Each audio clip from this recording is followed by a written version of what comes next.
నా పేరు కిరణ్ కుమార్. మాది కోదాడ పక్కన అనంతగిరి గ్రామం. జీవన్ కుమార్ అనే వ్యక్తి మా మేనల్లుడు. గత 10 సంవత్సరాల నుంచి లారీ తోలుతున్నాడు. నిన్న సాయంత్రం 5 గంటల సమయంలో వియ్యం బంజి దగ్గర పోలీస్ వాళ్ళు పెట్రోలింగ్ చెక్ చేస్తారు. మందు తాగినా తాగలేదని చెక్ చేసేటప్పుడు ఈ పిల్లగాన్ని కిందికి దించి పైప్ వేసి తాగపోయినా సరే తీసపోయారు. Police station తీసపోయారు. అక్కడ నేను తాగలేదు సార్ అని ఎంత చెప్పినా వినలేదు. నువ్వు తాగే ఉన్నావురా, ర్యాష్గా తోలుతున్నావు అని పోలీస్ స్టేషన్ తీసపోయారు. పోలీస్ స్టేషన్ తీసపోయాక తీవ్రంగా కొట్టారు పిల్లగాన్ని. ఆ పిల్లగాన్ని కొట్టిన తర్వాత చిత్రహింసలు చేశారు.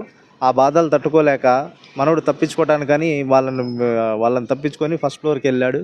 ఫస్ట్ ఫ్లోర్కి వెళ్ళినాక అక్కడ కనుక చాలా కొట్టారంట. చాలా కొట్టిన తర్వాత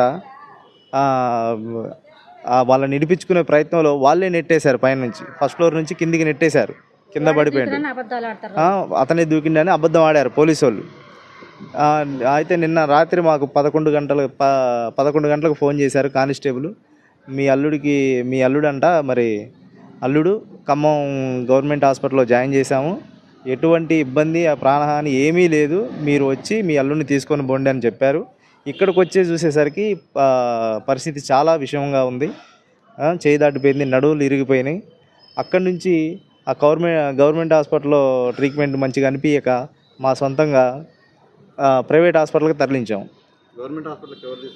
గవర్నమెంట్ హాస్పిటల్కి 2 కానిస్టేబుల్ వాళ్ళ సొంత కారులోనే తీసుకొని వచ్చాక గంటకి ప్రతి ఒక్క కానిస్టేబుల్ ఫోన్ చేసి చెబుతున్నారు, ఏమైంది, ఎట్టున్నది, ఏమైంది అని ప్రతిదీ అడుగుతున్నారు. వాళ్ళు ఎందుకు అడుగుతున్నారో అర్థం కావట్లేదు. వాళ్ళు ఏం చేస్తారు, పొంతం లేదు. వాళ్ళ మాటలకు వాళ్ళకే పొంతం లేదు. లారీ ఓనర్ని అడిగితేనేమో పోలీస్ స్టేషన్ పై నుంచి దూకిండని అన్నారు. పోలీసులేమో లారీ క్యాబిన్ మీద నుంచి దూకిండని అన్నారు. వాళ్ళిద్దరు మాట్లాడిన రికార్డులుగానే చేసాం, కానీ రికార్డులు డిలీట్ చేశారు. మా అల్లుడు పోలీసు వాళ్ళు కొట్టారు, 4 చిత్రహింసలు పెట్టారు, పైనుంచి తోసేశారు. వాళ్ళే దుర్విసులాద ఆడారు. తక్కువ జాతి అని కులం పేరుతో దూషించారు. మాది నా కొడక అది ఇది అని తిట్టారు. ఈ రోజు దాగినక లారీ ఓనర్ వచ్చి పొద్దుపూట